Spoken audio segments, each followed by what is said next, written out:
जी students, अस्सलाम वालेकुम। क्या हाल है, कैसे हैं आप लोग?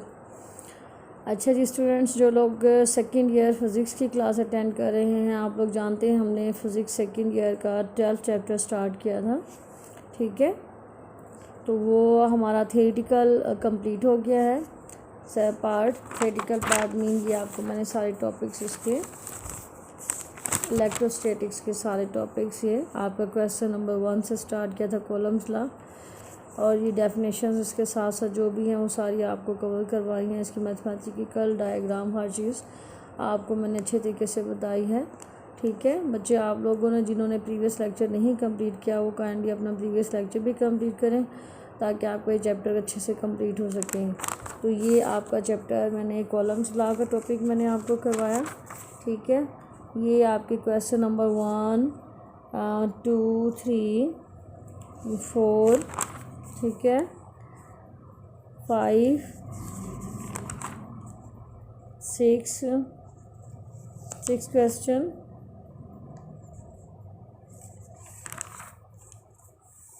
ये आपका 7 क्वेश्चन है, 8 question, 9 question, 10 question,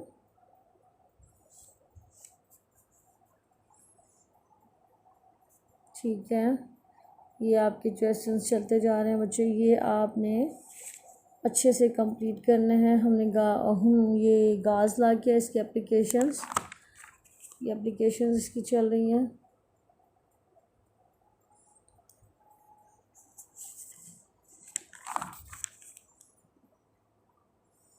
electric potential difference and absolute electric potential,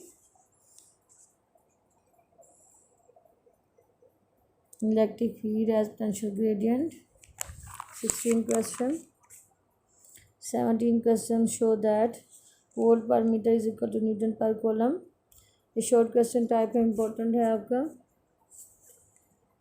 ठीक है, electric field electric potential at a point due to point charge, 19 question, electron volt को आपने डिफाइन किया।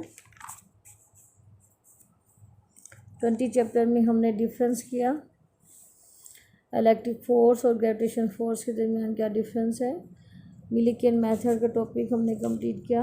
ये आपका 21st क्वेश्चन, और ये है 22nd क्वेश्चन आपका। ठीक है, अच्छा जी, ये हमारा 23rd question, capacitance of a parallel plate capacitor, 23rd, और ये हमारा है 25 questions, electric polarization of dielectric, energy stored in a capacitor, 26, and 27 last question है, describe the charging and discharging of a capacitor, what is time constant. ये यहाँ पे हमारा complete हो जाता है, और इससे रेलिवेंट एमसीक्यूज बच्चे टॉपिक के साथ साथ चल रहे हैं। जैसे ही आप टॉपिक कंप्लीट करते हैं तो ये एमसीक्यूज भी साथ साथ आप कंप्लीट कर लें ताकि आपका बोर्ड का फर्स्ट क्वेश्चन जो एमसीक्यू से रिलेटेड है 17 मार्क्स का है वो आप अच्छे से कंप्लीट कर सकें। ठीक है बच्चे, अच्छा जी, अब जो हम ये एग्जांपल्स हैं बच्चे जो आप लोगों को बुक में भी दी हुई हैं, यहाँ पे भी ये सॉल्व फॉर्म में ये एग्जांपल आप अच्छे से कंप्लीट करेंगे खुद। इसमें हमारे पास आपके पास जो है फार्मूले आपको दिए हुए हैं, इनमें वैल्यूज़ आपने पुट करनी है, इसको सॉर्ट आउट करना है। ठीक है, एग्जांपल 12.1 ये असाइनमेंट है आपके लिए, 12.1 एग्जांपल, और 12.2 एग्जांपल है ये, 12.3, 12.4, ठीक है, ये 12.5। अगेन आप देखिए यहाँ से स्टार्ट हो रही है एग्जांपल पार्ट आपका, ये एग्जांपल आपकी स्टार्ट हो रही है, ये यहाँ पे आपका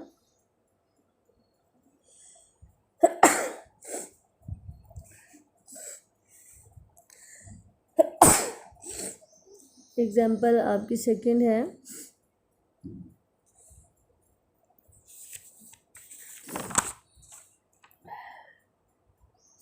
यहाँ पे सेकंड का एग्जांपल कंप्लीट हो जाती है, अभी थर्ड एग्जांपल स्टार्ट हो रही है।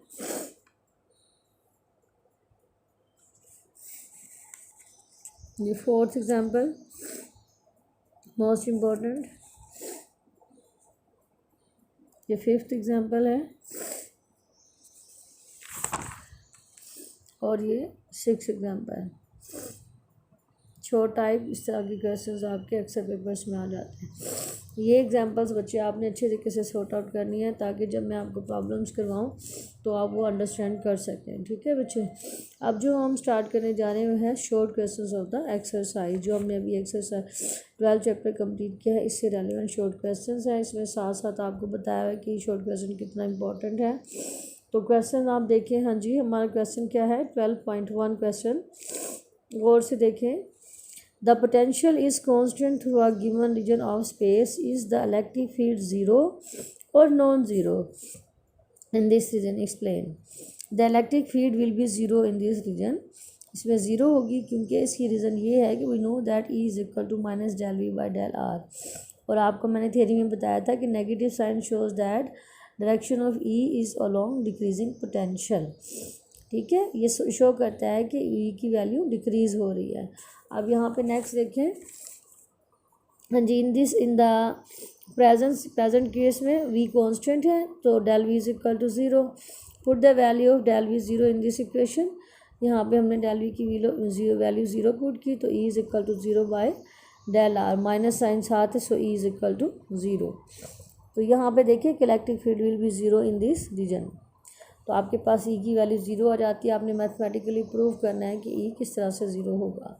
सेकंड शॉर्ट क्वेश्चन देखिए बच्चे आप 12.2। Suppose that you follow an electric field line due to a positive point charge. Do electric field and the potential increase और डिक्रीज। ठीक है, पोटेंशियल E और V की वैल्यू इंक्रीज होगी या डिक्रीज होगी।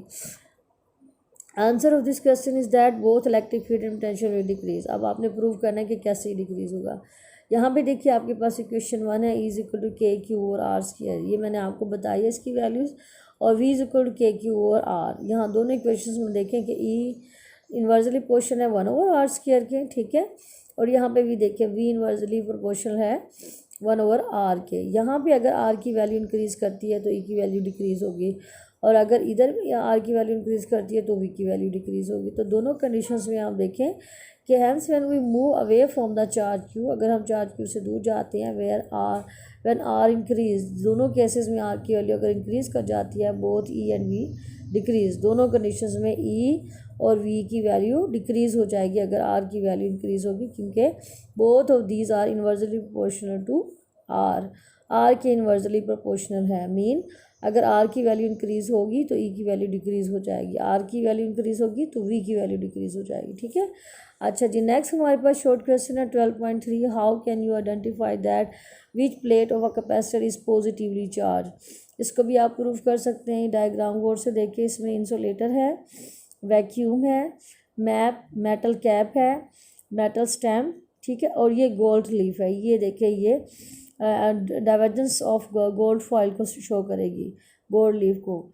ये है आर्ट्स गेज। यहाँ पे देखें कि to identify that which plate of capacitor is positively charge a gold leaf electroscope is use. हम गोल्ड लीफ इलेक्ट्रोस्कोप यूज़ करेंगे to check the polarity of a capacitor plate. It is brought near the cap of positively charge capacitor electroscope. अगर हमने polarity capacitor plate की check करनी है तो हम इसको जो है इलेक्ट्रोस्कोप, जो पॉजिटिवली चार्ज इलेक्ट्रोस्कोप की कैप के पास लाएंगे। If the divergence of gold leaf increase, अगर डाइवर्जेंस इस गोल्ड लीफ की ये वाली इंक्रीज कर जाएगी तो इसका मतलब है the plate is positively charge. ठीक है, तो it's mean plate is positively charge. तो हमें पता चल जाएगा कि प्लेट पॉजिटिवली चार्ज है। अच्छा जी, यहाँ पे 12.4 में बच्चे हमारे पास 2 पॉइंट्स हैं कि डिस्क्राइब द फोर्स और force on a positive point charge when place between parallel plates with similar and equal charge. ये देखें हमारे पास सिमिलर पॉजिटिव 2 सिमिलर और इक्वल पॉजिटिव चार्ज हैं। यहाँ पे हमने मालूम करनी है फोर्स या force on positive point charge. अच्छा जी, with similar and equal charges के साथ। फर्स्ट में देखें कि net force acting on positive point charge is zero. Then direction देखिए E की इस पॉजिटिव प्लेट की साइड पे है, यहाँ पे भी E की पॉजिटिव प्लेट की साइड पे। These two forces are equal but in opposite direction, ठीक है। The electric field intensity due to one plate is equal, ये इलेक्ट्रिक फील्ड इंटेंसिटी है due to one plate is equal and opposite to that of other, ये equal है opposite है, ठीक है, to that of other, hence resultant electric intensity is zero, हमारे पास resultant electric intensity की वैल्यू इस वजह से जीरो होगी। So F is equal to, हाँ जी, F is equal to Q E, F is equal to zero, यहाँ पे हमारे पास एफ क्यू ई के क्या होता है, एफ ज़ीरो हो जाता है क्योंकि ई हमारे पास zero, put value of E in this equation, F is equal to Q zero, यहाँ पे ई की वैल्यू हमने ज़ीरो पुट की तो हमारे पास एफ ज़ीरो हो जाता है, ठीक है।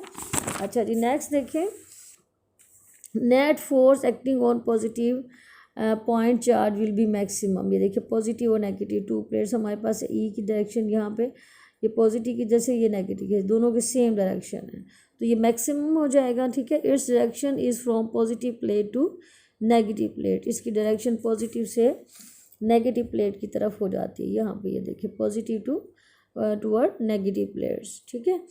तो the reason of it is the electric field intensity is due to the two plates are equal and in the same direction, दोनों इक्वल हैं और सेम डायरेक्शन में, hence the resultant electric intensity is maximum, maximum E and E plus E is equal to 2E, so maximum force act on point charge, यहाँ पे maximum force act करेगी, so F is equal to Q E, यहाँ पे F Q E के equal हो जाता है।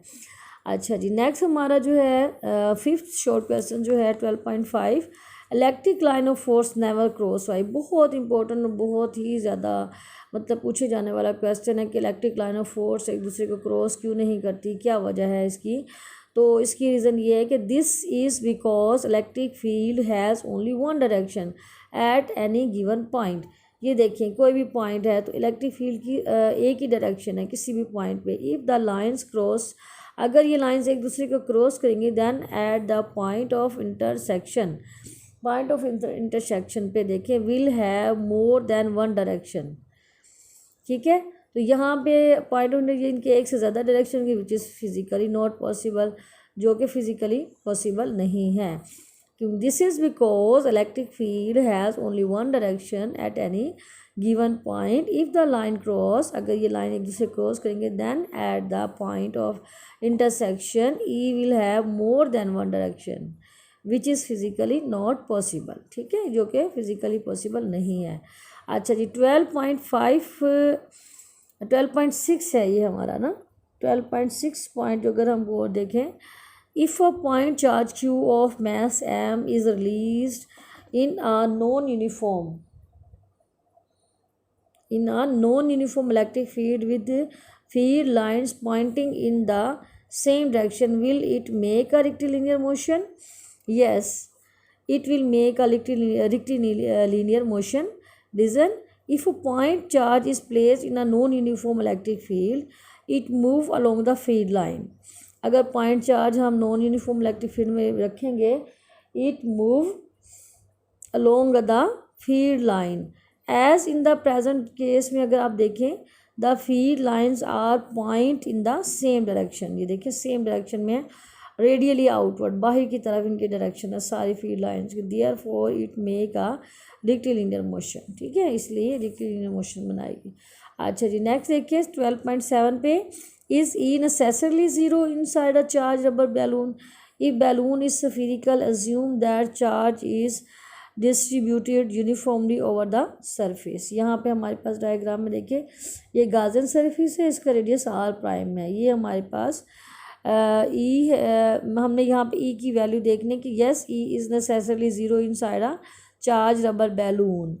Imagine इसमें रीज़न में आप देखिए कि इमेजिन आर स्फीरिकल गाजन सरफेस, ये वाली इनसाइड द बैलून, ये बैलून है, इसके अंदर हमें एक स्फीरिकल गाजन सरफेस लेंगे जिसका रेडियस r प्राइम है, the charge enclosed by it in it is equal to q is equal to zero. अगर जिसमें जो चार्ज अगर हम देखें तो क्यू की वैल्यू ज़ीरो है, और हम यहाँ पे गाज लॉ अप्लाई करेंगे तो देखिए यहाँ पे क्यू ज़ीरो है, तो क्यू की वैल्यू यहाँ पे इस इक्वेशन में मैंने ज़ीरो पुट की तो देखो ज़ीरो पुट हो गया, यहाँ पे phi is equal to zero, तो इलेक्ट्रिक फ्लक्स यहाँ पे ज़ीरो हो जाता है। So E dot A is equal to zero, A not equal to zero, E is equal to zero.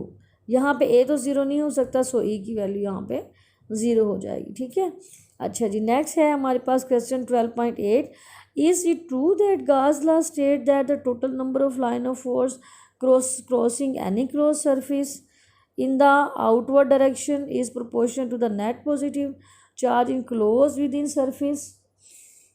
ठीक है, yes it is true statement, ये true statement है। इसमें देखें, yes it is true statement. According to Gauss law the flux ये number of electric field line through any close surface is 1/ε0 times the net charge enclosed in it. ये electric flux की definition, ये Gauss law की definition है, phi is equal to Q/ε0। ठीक है, यानी according to Gauss law the number of electric field lines through any close surface is 1/ε0 times the net charge enclosed in it. phi e directly question to Q since ε0 constant है, phi is equal to number of electric field lines passing a certain area and Q is a net charge enclosed by the Gaussian surface. So अच्छा जी, यहाँ पे हमारे पास last question है 12.9। Do electron tend to go the two region of high potential और of low potential.